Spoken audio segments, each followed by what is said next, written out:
அபார கருணா சிந்தும் ஞானதம் சாந்தரூபினம் ஸ்ரீ சந்திரசேகர குரும் பிரணமாமி முதான்வகம் அத்வைதாசவ நண்பர்கள் அனைவருக்கும் என் நமஸ்காரங்கள். இன்னைக்கு நம்மளுடைய சேனலில் இன்றைய தினம் சனி மகா பிரதோஷம். சனிக்கிழமையில் பிரதோஷம் வந்தால் அன்றைய தினம் நாம் செய்கின்ற எந்த ஆன்மீக விஷயமாக இருந்தாலும் அது நமக்கு அக்ஷய பலனை ஏற்படுத்தி கொடுக்கும். அந்த விதத்தில் இன்றைய தினம் சனி மகா பிரதோஷம்.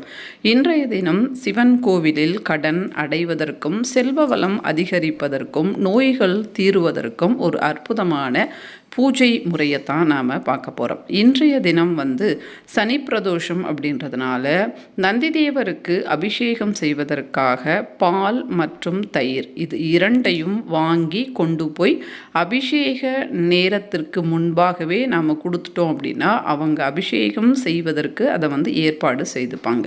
இதை செய்யுங்க. அது மட்டும் இல்லாமல் இன்றைய தினம் கடன் தீரணும் அப்படின்னு சொன்னாக்கா எள்ளு சாதம் அல்லது மிளகு சாதம், அடுத்து தயிர் சாதம், எள்ளு அல்லது மிளகு சாதம், இது ரெண்டுத்தில் ஏதாவது ஒரு சாதம், அடுத்து தயிர் சாதம், இந்த இரண்டையும் கலந்து கொண்டு போயிட்டு அபிஷேகம் எல்லாம் முடிந்த பிறகு, அதாவது ஈஸ்வரருக்கும் நந்திதேவருக்கும் அபிஷேகம் முடிந்த பிறகு இந்த சாதத்தை நாமளே கொடிமரம் கிட்ட வச்சு நைவேத்தியம் காட்டி கற்பூர ஹாரத்தை முடித்த பிறகு அங்கு வருகின்ற பக்தர்களுக்கு ரொம்ப அன்பாக இவற்றை பிரசாதமாக தரும்போது அது எவ்வளவு பெரிய கடனாக இருந்தாலும் கொஞ்சம் கொஞ்சமாக குறைய ஆரம்பிக்கும். இது கடன் அடைவதற்கு இந்த வழிபாட்டை இன்றைய தினம் செய்யுங்க. அடுத்து இன்றைய தினம் சனீஸ்வர பகவானுக்கு செய்ய வேண்டியது என்ன அப்படின்னா 13 எல் தீபத்தை இன்றைய தினம் சனீஸ்வர பகவானுக்கு ஏற்றுங்க. அது எப்படி ஏற்றணும் அப்படின்னா, ஒரு கருப்பு துணி எடுத்து அதில் எல் போட்டு அதை மூட்டையாக கட்டி நல்லெண்ணெய் ஊற்றி 13 தீபங்கள் ஏற்றுங்க. முடியல அப்படின்னா 3 தீபங்கள், அப்படி இல்லைன்னா ஒரு தீபமாவது இன்றைய தினம் அதாவது சனீஸ்வரருக்கு ஏற்றி தைலாபிஷேகத்தை செய்து கொண்டால் அது எவ்வளவு பெரிய பிரச்சனையாக இருந்தாலும் அந்த பிரச்சனைகள் தீரும். உடல் நிலை சரியில்லை அப்படின்னு சொன்னாலும் இந்த ஒரு வழிபாடு, இந்த தீப வழிபாடு மற்றும் தைலாபிஷேகம் முடியல அப்படின்னாலும் இந்த தீப வழிபாட்டை செய்யும்போது நோய்கள் நமக்கு குறைய ஆரம்பிக்கும். அது மட்டும் இல்லாமல் உங்களுக்கு சனீஸ்வர பகவான் வக்ர நிலையில் இருந்தாலும்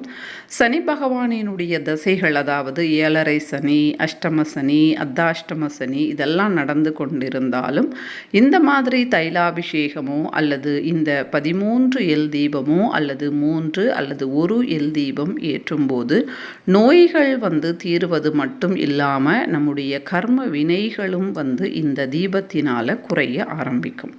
அடுத்து செல்வ வளம் அதிகரிக்கணும், வந்த செல்வம் நம்மிடத்தில் நிலையாக இருக்கணும் அப்படின்னா வில்வ இலையால் மாலையை கட்டி இன்றைய தினம் ஈஸ்வரருக்கு நாம் தரும்போது செல்வ வளம் என்பது அதிகரிக்கும். ஆக செல்வ வளம் அதிகரிக்க, கடன்கள் அடைய, நோய்கள் குணமாக 3 பூஜை முறைகளை சொல்லியிருக்கிறேன். இந்த 3 பூஜை முறைகளுமே மிகவும் எளிமையான ஒரு பூஜை முறை.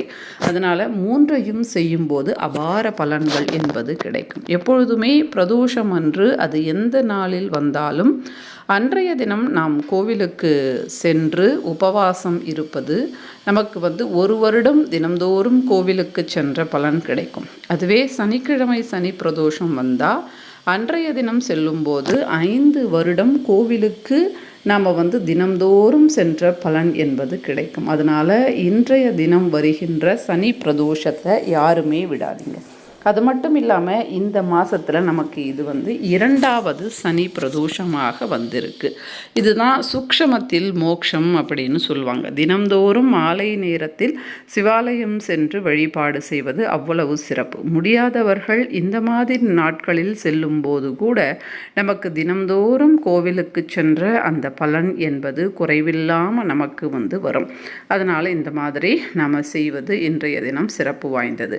நம்முடைய பெரும் பெரும் கஷ்டங்கள் தீரணும் அப்படின்னா உபவாசம் என்பது பிரதோஷ காலங்களில் இருக்கணும். காலையில் மதியத்தில் சாப்பிடாம இரவு நேரத்தில் மட்டும் நாம் சாப்பிடணும். கோவிலுக்கு சென்று அபிஷேகம் ஆராதனை எல்லாம் முடிந்த பிறகு வீட்டுக்கு போயிட்டு சாப்பிடுவது சிறந்தது. யார் ஒருவர் இந்த மாதிரி நமக்கு உபவாசம் இருக்கின்றார்களோ அவர்களுடைய பெரும் கஷ்டத்தை ஈஸ்வரர் மற்றும் நந்தி தேவர் தீர்த்து வைப்பாங்க.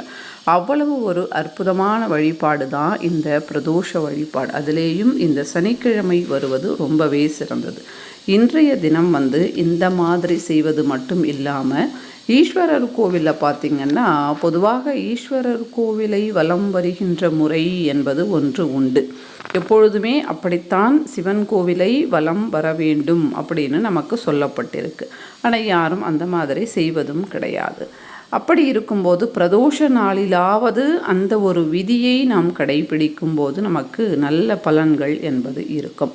ஒரு நிறை மாச கர்ப்பிணி தண்ணீர் பானையை வைத்து கொண்டு நடந்தால் எப்படி நடப்பார்களோ அந்த மாதிரி நாம் அவ்வளவு நிதானமாக நடந்து சிவநாமத்தை சொல்லி பிரதட்சணத்தை செய்ய வேண்டும் அப்படின்னு நமக்கு சொல்லப்பட்டிருக்கு. அந்த மாதிரி பிரதட்சணம் செய்யணும். மற்றவர்களோடு நாம் வேறு கதைகளையெல்லாம் பேசிக்கொண்டு மிகவும் விரைவாக பிரதட்சணம் செய்யக்கூடாது. ஒரு பிரதட்சணமாக இருந்தாலும் இப்படித்தான் செய்ய வேண்டும். கொடிமரம் அந்த இடத்துல இருந்து சிவாலயத்தில் கொடிமரம் இருக்கும். அங்கே இருந்து நாம் சண்டிகேஸ்வரர் வரை சென்று மறுபடியும் கொடிமரம் கிட்ட வரணும். மறுபடியும் கொடிமரத்தில் இருந்து ஈஸ்வரருக்கு அபிஷேகம் செய்யும்போது நீர் வெளியில் போகும். அதை நீர் தொட்டின்னு சொல்லுவாங்க. அந்த நீர் தொட்டியை தாண்டாமல் அந்த இடத்தில் இருந்து கோபுர தரிசனம் செய்து மறுபடியும் கொடிமரம் கிட்ட வரணும். இது ஒரே ஒரு பிரதட்சணம் அப்படின்னு சொல்லுவாங்க. இந்த மாதிரி 3, 5, 7, 9, 11 இந்த மாதிரி பிரதட்சணம் செய்வது அல்லது 13 பிரதட்சணங்கள் செய்வது சிறப்பு. ஏன் அப்படின்னா இந்த பிரதோஷம் அப்படின்றது திரையோதசி, அதாவது துவாதசி திரையோதசி அப்படின்னு சொல்லுவோம். அதாவது திரையோதசியில் தான் இந்த பிரதோஷம் வரும், 13வது நாள். அதனால் 13 சுற்றுகள், 13 தீபங்கள் அந்த அதாவது திதிக்கு உண்டானது. 13வது திதி அப்படின்றதுனால 13 தீபம் ஏற்றுவதோ 13 பிரதட்சணங்கள் செய்வதோ சிறப்பு. அந்த விதத்தில் இன்றைய தினம் செய்யும்போது எல்லா பலன்களும் நமக்குத்தான் சேரும். அதனால் முடிந்தவர்கள் செய்யுங்கள். இந்த வீடியோ பிடிச்சிருந்தால் லைக் பண்ணுங்கள், ஷேர் பண்ணுங்கள், சப்ஸ்கிரைப் பண்ணுங்கள். இதே மாதிரி மற்றும் ஒரு அற்புதமான பதிவில் மறுபடியும் நான் உங்களை சந்திக்கிறேன். அதுவரை நன்றி, வணக்கம். ஸ்ரீ மகாபிரியவா சரணம்.